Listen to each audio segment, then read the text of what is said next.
And I barely, like, that's how much I use the lunchbox.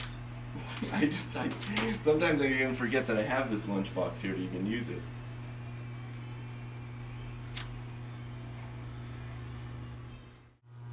I started working with Trey on the music, and he got me to stop kind of hating so much and start considering the possibilities.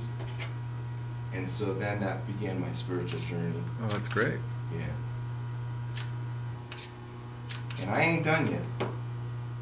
Done traveling, of course. I'm not done traveling yet. I don't know what it is. Figure it out one day. But here I am making the Baal Shem Tov stories, and very happy about it. So, and I feel blessed to do it. So something's going on. Something's going on. So yeah, that's what we just shot. That's great. Yeah. So I was demonstrating how before we put metal in our floors, we had thin floors, and we use magnets on these thin floors. So basically, I'll demonstrate here, right on the floor. So you can either use the super magnet or one of these little guys. See, they're so crazy. So he's bam, bam, bam. Oh, it's a backwards. This is backwards. So maybe these will work. Come on. Okay, so now he's actually standing, and those magnets are attached on the bottom, right under here, because the floor is thin enough in order to do that. But that's how we did everything before we put magnets into the metal into the floor. And we build our tables. All our tables have big holes in the middle of our table. And so this thing is basically, when we have our set, it's basically resting on one thing there and resting on something here. And this is all empty space, so I can have my hand come under here and use magnets. It's kind of like the really old way of doing it. They did it in like from the 20s to the 50s, I think. It was a time when people used to use a lot of magnet work. And now everybody's just a super tie-down machines. And I only got into the real tie-downs with twisting tie-downs the past, say, month and a half. But otherwise, everything else I do is magnets or balance. I do a lot of balance work. That the found object project, everything's done with balance and a little bit of hot glue if I couldn't make something balance. But everything has a balancing point in this world. It's just a matter of patience. Other thing we use for tie downs or to keep things together, and I know that when Tim Smith came to start working with me, we showed him this and he was like, what? I've never seen this stuff before. So you guys, a lot of people may not know this exists. It's called butyl. Have you seen this? Oh, yeah. Okay. They call it snot tape. Snot tape. Okay, so we use a lot of this for everything. And this stuff is just great. And it can stick to anything. You put it here. You take anything that has even some weight on it. Bam. That's just going to stay there forever. So we do a lot of that. All handmade. Everything in here is handmade. And I'm building it, and I also had another prop maker, Thomas Schaefer, who also was building with me. And then he's like the art director of the Hasidic Tales. And he helped build the sets. I would design the set, and then he'd build to my specs. And he also built these tables, because these tabletops they all come apart, and they're like giant puzzles. It's hard to show you exactly how that works right now, but I can kind of demonstrate. If we come over here, you'll notice that this right here is a cabinet, right? So we actually have stuff under our tables, right? But now you come here, and one of those cabinets is actually missing. And so all the four corners of this table come apart so that I can get closer to my sets. Right in here, this middle thing is basically a giant hole, and that's when we have our last set, we had a huge house over here for the esrog, and there it was just a big hole in the table, and that's how we were able to get our magnets up underneath the hole and be able to make the people walk on there inside their house without tie downs, which is kind of nice. I still, as much as we're going to get into the twisting tie downs, what I kind of really like about how we're doing this stuff with the metal on the floor or the magnets is that I can show you my floor the entire time. There's no part of my set that has to be hidden because I'm not punching a hole in the ground to make them walk. So suddenly it becomes a little bit more magical, and it almost feels like a real world because you get that, I can get that angle from above, and, you know, and it's just a hardwood floor. And how do you have a hardwood floor? Well, you got to use the magnets. And so that's how we make all of our stuff. And I like that. I like making it feel like a real place, as opposed to being forced to hide things because we're doing this stop motion stuff. I'd rather not hide. I'd rather figure out a way around that so I can get my best angle and make it like a film, like a live action film. The closer I can get to that, the happier I am, without using green screen. I'd rather not use green screen too, there's no need. So this is all metal plates under here, and we just take, this is all just leaves, we grind up the leaves, but these magnets are so strong that they're just going right through the leaves. The magnets are grabbing onto that metal, and that's what he's doing. And I could literally just, whoop, literally drop him and then drop him.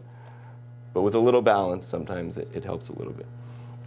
So yeah, that's how we're doing our tie downs with this stuff. It's only the next one where I'm doing the twists is all exterior, so it's all like a forest and a cliff. So in that situation, I'm going, okay, it's not necessary for the floor to have hardwood floor so that it can be seamless. I will be using dirt and grassy stuff, so I can have holes in the ground and cover the hole very easily, really quickly and easily, and you'll never notice. So I can still do those angles with the tie downs. It's just once you go inside a house, you know, or in any interior, that I'd rather stay away from the twisty tie downs if I can. It's a duplicate set, so everything is identical to the one that I was animating in over there, and that allows for a couple things. First, I can have two animators going at the same time, so I could be shooting over there, Tim Smith can be shooting over here. Excuse me. At the same time, I want to get shots where what you have is you have these people. If you look through the window, you have your characters over there who are watching these people as they're doing their stuff in here, right? So in this shot, anytime I want to do a really nice shot where I can see them doing stuff and those guys doing stuff, I use this whole entire set, and this is my whole world. Over there, what I do with the window is if he's always kind of, that character's always by the window, so I will green screen that window over there. But it's just not going to be much. That's, you know, we don't have to worry so much over there. So when I want my through the window shots, I'm getting everything this way. And then it also works because I can shoot from behind those characters in the forest, and I can shoot into this house from there. And it becomes real movie making, you know? And that's what I like about stop motion for myself, is if I wanted to make this film as a live action film, forget about it. I mean, this set is, you know, hundreds of thousands of dollars to build this giant place. So here we get to bring everything onto a small level, and I can have these giant sets just like you would make a multi-million-dollar feature film in Hollywood, live action. I'm doing all those same gimmicks on a small level, and that's where stop motion becomes wonderful for me, because I consider myself a writer director, and then I'm a animator, or am I, what technique can I create this story with the budget that I have? And I look at things like that. So I actually don't consider myself an animator. I'm a writer-director who goes and looks at what technique is going to get my film made. I happen to be very good at animation, but I don't consider myself an animator, just filmmaker first. Yeah. Yeah, I used one of these in college at NYU. They introduced us to what the video lunchbox was, and then I graduated, and then I couldn't buy one, and so then for the next, I'd say 15 years, I did all my stop motion and hand-drawn animation. I had to just be good at it. I had no way of checking my work, so I had to say, I just have to be awesome, and I'm just going to be awesome and just do it, And then about 5-6 months ago, Tim Smith came on board and he said, come on, Todd, you know how much better you'll be if I bring you a lunchbox? And I said, hey, if you have one, I'll use it if you have one. So then he brought it in, and so now I use it, and it does. It stepped up my game. But they're not necessary, but you might as well use them because they exist. So, yeah. Oh my gosh, you can't use two magnets. If you use two magnets, every time you glue a magnet in, you better not put that in reverse because it's going to jump off there, right? Yeah. So, oh my gosh, I got to make that decision. So what we do is magnet in the main head, because that's the thing that's, budget. You got to think of your budget. What costs more, a magnet or a thin piece of metal? Magnets cost more. So you put the magnet in the main head, then you put a thin piece of metal in there, and then bam. And it looks real easy. This is all, but this is not easy. This takes a while to get this head right. And this is all done by hand. This is, hand and, Dremel tools. But this is all made by hand. We're not machine making these. I make my molds like this.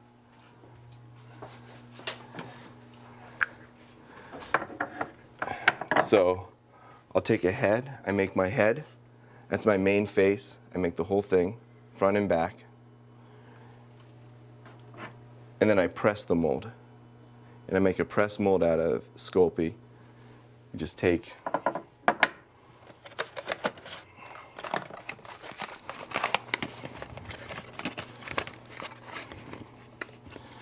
grab a wad of Sculpey.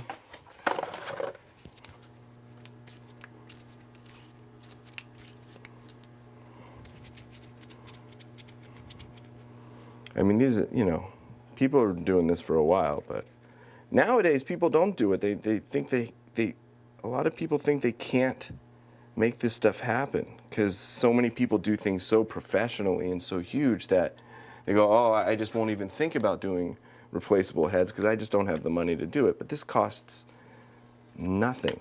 So that's makeup. You get that at Rite Aid. That's my powder. Put that on there, right? Because you don't want it to stick. Bam. It's got to be like that because it's got to go into the nose because the nose is the hardest thing because it'll get stuck in there. You press it. Oh, you know what? I don't know if I used enough on that one. Bam. Peels right out, and now I have my face. And then from there, you know what? My awesome sculpting tools are at home. But from here, now, okay, so now I change my expressions by hand sculpting my expression. And I can make his mouth wider. Oh! So, and then if I want his eyes to widen, bam, I widen his eyes like that. Then I cut this out, right? You'll cut around this, you get rid of that side. Now, you'll have a flat back head. So then you just add more glue. Excuse me, I take that back. It doesn't matter because we're gonna put a piece of metal right here. I'll dig this out with a Dremel. Once it's cooked, I'll dig it out, put the metal in there, and it goes on the head. So this character,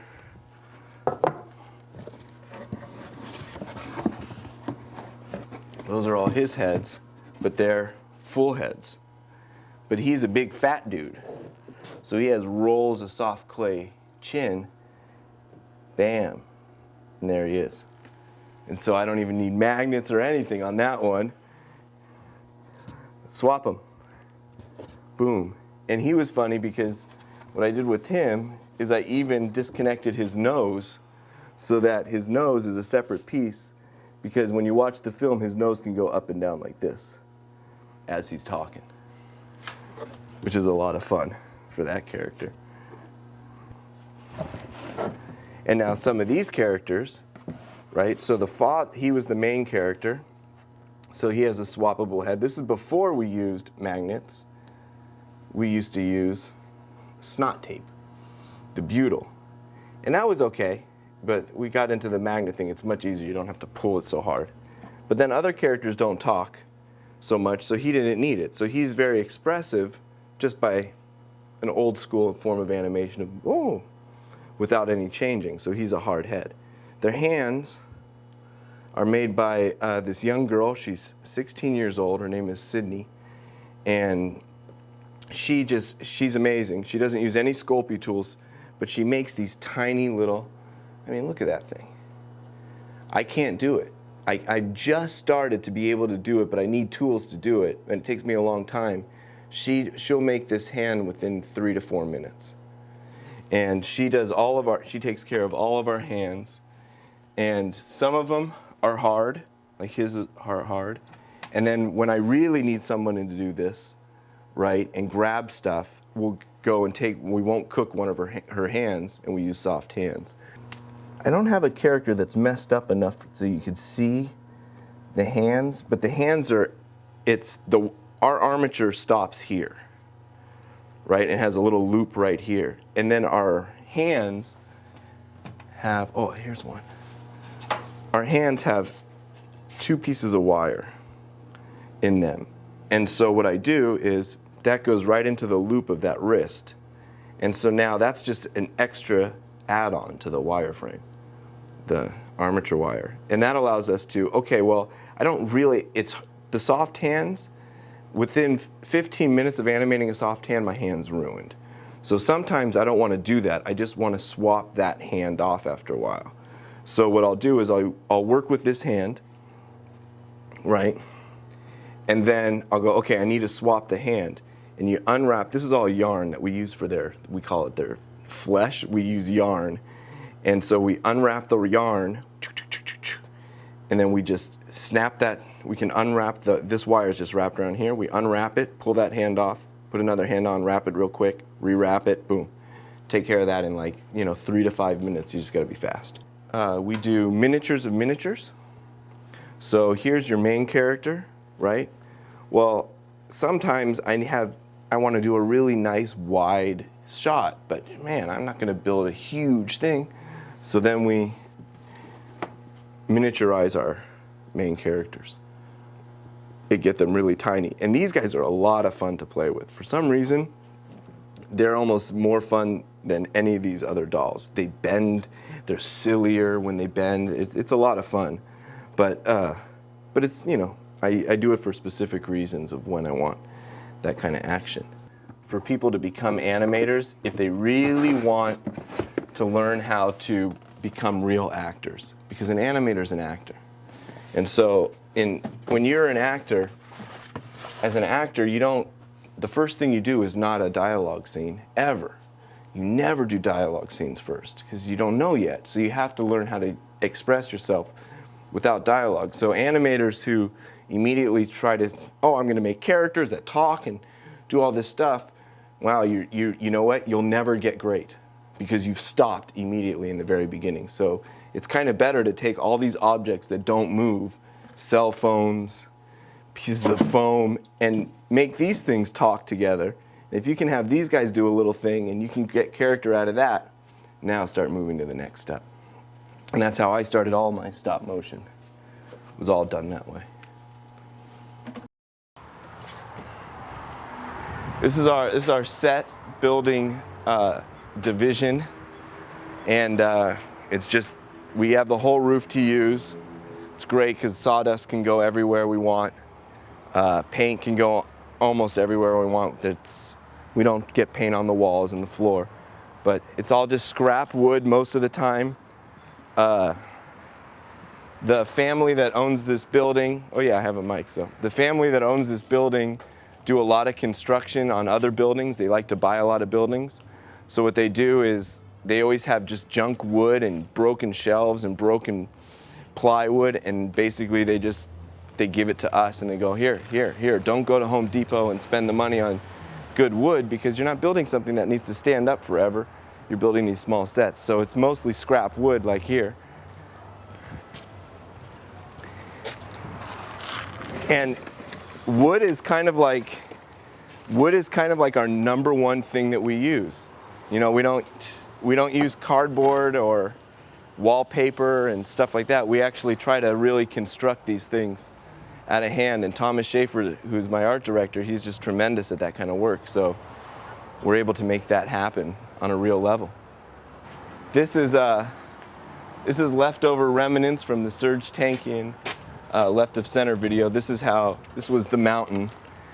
Now it's just a pile of crap, but it'll be used also for our next project where we're building another mountain for one of the Jewish stories.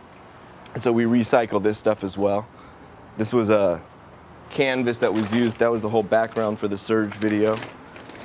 I don't know if we're recycling that so much, but it's here. This is another room.